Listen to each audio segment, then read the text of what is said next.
Os códigos morais que tentam regular o comportamento humano de alguma forma têm nos acompanhado desde o início da humanidade, já desde os nossos ancestrais, os caçadores-coletores, até as sociedades mais sofisticadas. Nesse meio tempo, tivemos códigos como o de Ashoka na Índia, de Hammurabi na Babilônia, código de Licurgo na Espanha e o de Solon em Atenas. Mas claro, conforme a humanidade evoluiu, a ciência também se desenvolveu e consequentemente tivemos tentativas de abordar a ética de forma mais científica, de forma mais experimental e não só filosófica. Mas peraí, antes da gente começar, é importante antes delinearmos, para ficar mais claro de entender o que eu vou te contar, o que eu quero dizer com ética. Ética é digamos assim, a grosso modo, a resposta para as seguintes perguntas. O que significa agir corretamente? Devemos ajudar um estranho carente? Como lidar com o inimigo? Devemos tirar proveito de alguém que nos trata bondosamente? Se feridos por um amigo ou ajudados por um inimigo, devemos retribuir o que nos fizeram? Responder essas perguntas é pensar e produzir ética. Então, agora nós já temos o nosso objeto.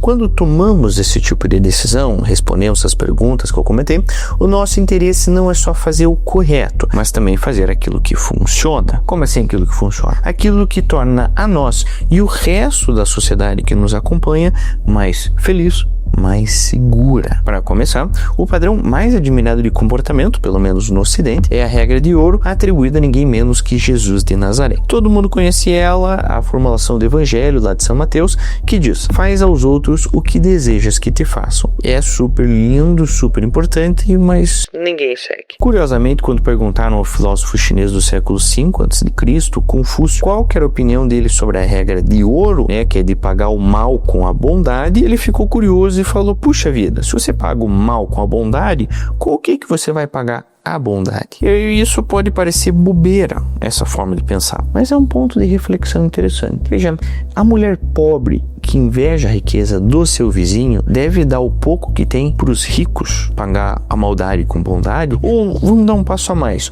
o masoquista, aquele que gosta de sentir dor, por gostar de sentir dor, ele deve infligir dor ao seu vizinho porque gostaria de receber isso? Pois é.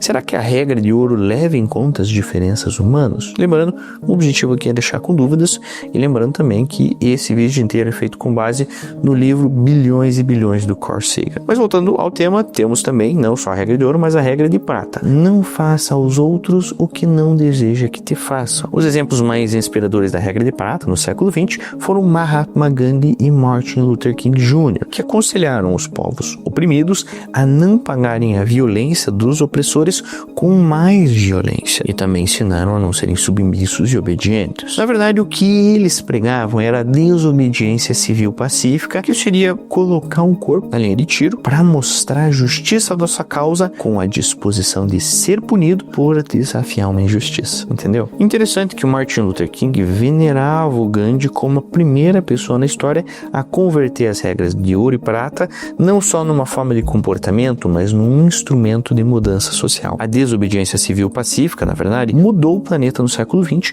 quando forçou a libertação da Índia do domínio britânico, estimulou o fim do colonialismo clássico no resto do mundo e, com as contribuições de Martin Luther King, também ampliou os direitos civis para afro-americanos, especialmente nos Estados Unidos. Por esse brilhantismo, o Congresso Nacional Africano, ANC, se desenvolveu seguindo a tradição da não violência do Gandhi. Mas, em 1950, estava claro que a não cooperação pacífica não estava obtendo qualquer resultado com o Partido Nacionalista Branco dominante. E aí, em 1961, Nelson Mandela e seus amigos formaram uma ala militar no Congresso Africano, a Umkhonto we-Sizwe, a lança da nação. Esse pessoal foi criado pela razão nada gandhiana de que a única coisa que os brancos compreendem é a força. Quem pregava essa lógica que a gente vê na África é Confúcio. E a frase dele é a seguinte: pague a bondade com bondade, mas o mal com a justiça. E essa, inclusive, nós podemos chamar da regra de bronze.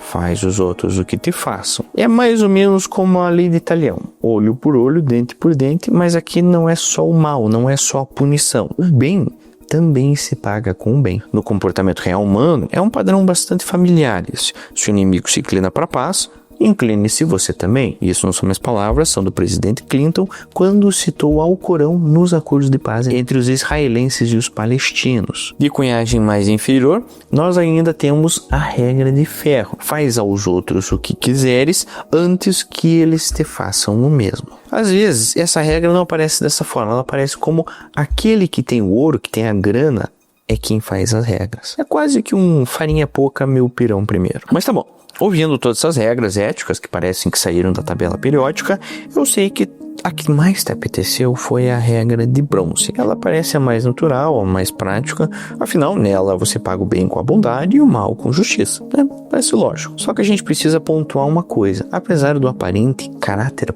prático da regra de bronze, tem uma falha fatal, que é uma espécie de círculo de vingança sem fim. Não importa quem começa a violência, violência gera violência, e cada lado tem razão para odiar o outro, e aí fica num ciclo, um vingando o outro sem fim. Eu sei, pode parecer que não faz lógica, ou sei lá, coisa de filme, mas isso é realidade, principalmente aqui no Brasil. E a gente vê permeado na nossa conduta esse tipo de regra. Tá.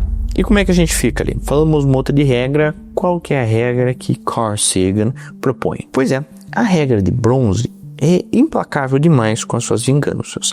A regra de ferro promove vantagens de uns poucos cruéis e poderosos contra o interesse de todo o resto, e as regras de ouro e de prata parecem inocentes, complacentes demais. Elas sistematicamente deixam de punir a crueldade e exploração e tentam persuadir as pessoas a abandonar o mal e fazer o bem, mostrando que a bondade é possível. Só que nós temos sociopatas na nossa sociedade que não se importam com o sentimento dos outros. Por exemplo, é muito difícil imaginar que um bom exemplo fosse capaz de fazer o Hitler se envergonhar e se redimir das suas condutas. Então nós precisaríamos de uma regra entre a de ouro e a de prata, e entre a de bronze e a de ferro. Uma coisa aqui no meio caminho, que funcione melhor do que qualquer uma delas sozinha. Pois é, então talvez a melhor forma de encontrar qual seria a regra de conduta adequada seria explorar essa questão cientificamente, de forma experimental, como a gente comentou. E veja, nós estamos acostumados a jogos de todos os tipos.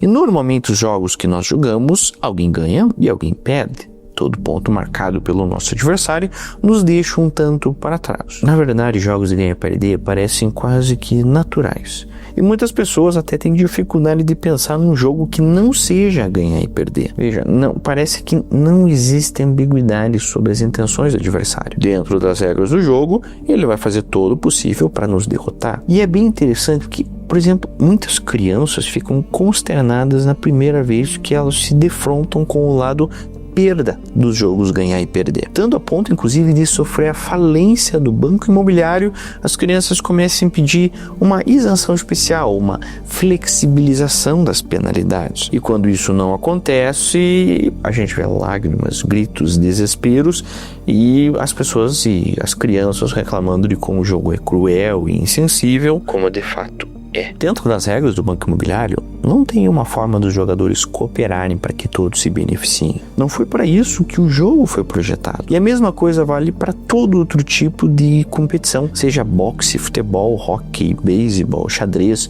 qualquer evento olímpico que venha na tua cabeça no momento. Amarelinha, política partidária, corrida de carro, qualquer coisa. Em nenhum desses jogos nós temos a oportunidade de praticar as regras de ouro e prata, muito menos a de bronze. Em todas essas competições só temos espaços para a regra de ferro. E aí fica essa ambiguidade. Se nós veneramos a regra de ouro, achamos que ela é a mais adequada, por que ela é tão rara nos jogos que nós ensinamos às crianças? Mas voltando ao tema, a área científica que trata dessas questões éticas, sobre qual é a melhor decisão, se chama teoria dos jogos.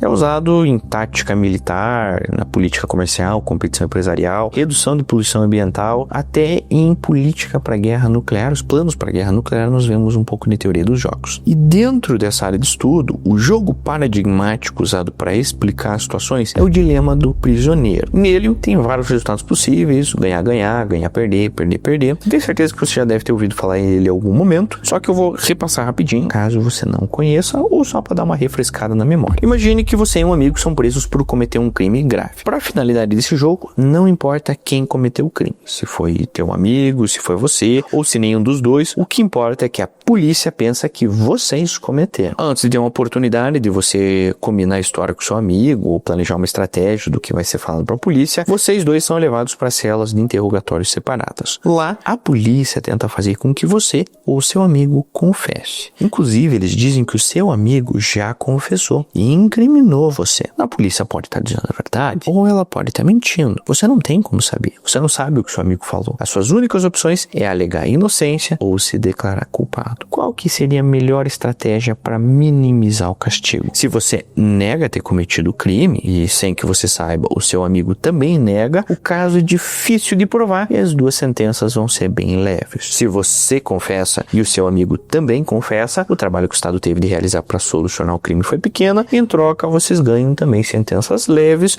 mas não tão leves quanto se vocês tivessem se declarado inocente, ambos. Mas agora, se você alega inocência e o seu amigo confessa, o Estado vai pedir a sentença máxima para você e a punição mínima, talvez nenhuma, para o seu amigo que confessou. Essa é uma situação que tanto você quanto o teu amigo estão bem vulneráveis a uma traição, e é isso que os teóricos do jogo chamam de defecção. Então, se você e teu amigo cooperarem um com o outro, os dois alegando inocência ou ambos se declarando culpado, vocês dois escapam do pior. E aí, como é que você joga? Será que você tem que jogar com a segurança e garantir um meio termo de punição confessando? Nesse caso, se teu amigo alega a inocência enquanto você se declara culpado, pior para ele e você pode sair da história impune. Mas nem sempre é assim. Você não sabe o que seu amigo vai falar. Quando você examina esse caso de perto, você entende que não importa o que teu amigo venha fazer. Para você, a defecção é sempre melhor que a cooperação. E a mesma coisa vale para o seu amigo. Se ele fizer a análise, ele vai chegar à mesma conclusão. Mas, se vocês dois traem, ficam numa situação pior do que se os dois tivessem cooperado. Consegue entender o problemático aqui? Por isso que se chama de dilema do prisioneiro. Só que agora, para conseguir responder a questão da ética, que a gente comentou no comecinho do vídeo,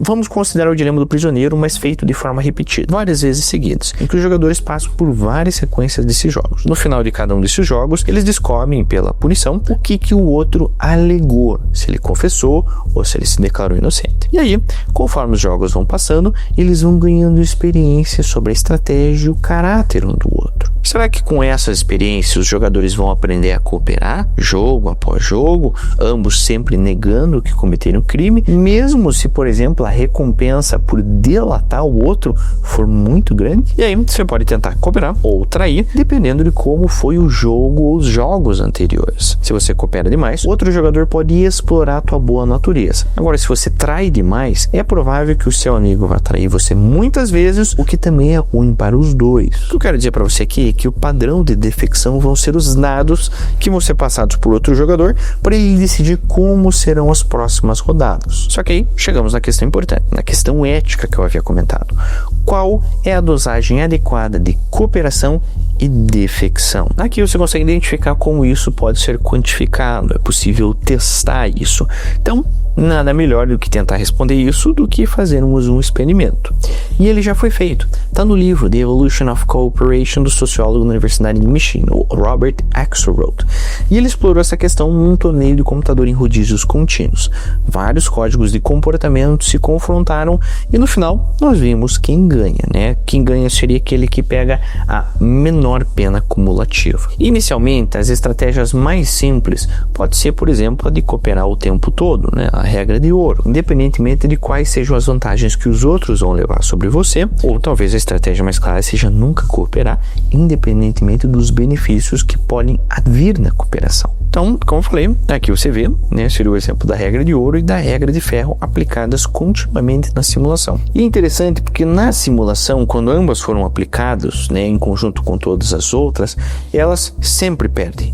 Uma pela superfluidade da bondade e a outra pelo exagero da crueldade. E a regra de ouro, na verdade, é especialmente perigosa, porque os jogadores que usam ela conseguem um bom sucesso no curto prazo, no comecinho do jogo. Só que aí, com o passar o jogo no longo prazo, eles vão ser esmagados por aqueles que exploram a bondade deles. Na simulação, a estratégia mais eficaz foi chamada de Tit for Tat. É algo que, numa tradução não literal, é pagar na mesma moeda. E é simples. Você começa cooperando e em cada rodada seguinte, você repete aquilo que o seu adversário fez para você no jogo passado. Então, você pune as defecções com defecções, né? Se o teu amigo te traiu na rodada passada, você trai ele agora, mas se o seu parceiro coopera, na rodada seguinte, você se mostra disposto a esquecer o passado. A princípio, essa regra parece estranha, ela parece acumular um sucesso pequeno, mas no longo prazo, as outras estratégias, né, tanto a regra de ouro quanto a regra de ferro, se autodestroem por bondade ou crueldade exagerada. E esse meio termo, ele já consegue ir além, consegue perdurar no tempo, consequentemente, consegue um resultado melhor. E se você analisar com calma, o Tit for Tat é muito parecido com a regra de bronze. Ele imediatamente no próximo jogo recompensa a cooperação ou pune a defecção. Então você responde a bondade com bondade e o mal com justiça. Tendo ainda, nesse caso da simulação, a virtude de tornar a tua estratégia bastante clara para o teu adversário. Isso pode parecer vulnerabilidade, mas na realidade é muito estratégico, porque ele vai tomar as decisões com base na forma que você toma as decisões. Uma coisa parecida pode ser encontrada no reino animal e tem sido bastante estudado nos nossos parentes mais próximos, os chimpanzés. É um comportamento chamado de altruísmo recíproco pelo biólogo Robert Trivers. Nele, os animais podem fazer favores aos outros na expectativa de que vão receber de volta os mesmos favores. Isso não acontece todas as vezes, mas acontece o suficiente para a regra ser útil na vida real. E é muito interessante, porque isso mostra que as regras de ética desse tipo não foram originalmente inventadas por um legislador humano.